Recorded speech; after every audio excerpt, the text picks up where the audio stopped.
एक बार की बात है। एक बड़े से बगीचे में एक चतुर बिल्ली और एक घमंडी तोता रहते थे। बिल्ली का नाम मिंकू था और तोते का नाम राजा था।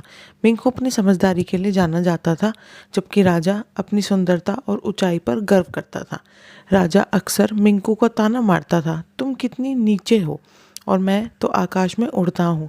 मुझे सब लोग पसंद करते हैं, जबकि तुम बस जमीन पर चलते हो। मिंकू ने राजा के तानों को नज़रअंदाज किया और कभी भी बुरा नहीं माना। एक दिन राजा ने मिंकू को ताना देने का फैसला किया। उसने मिंकू को चुनौती दी कि वह एक दिन में सबसे ऊंचा पेड़ चढ़कर दिखाए।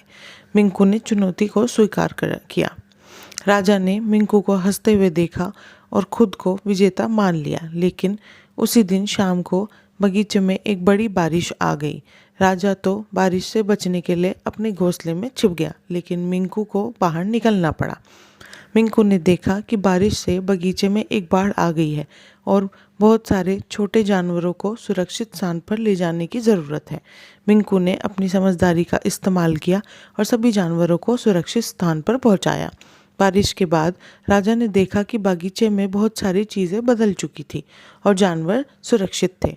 राजा ने मिंकू से कहा, मिंकू, मैं अब समझ गया हूँ कि केवल ऊंचाई और सुंदरता ही सब कुछ नहीं होती। तुम्हारी समझदारी और मदद ने सबको बचा लिया।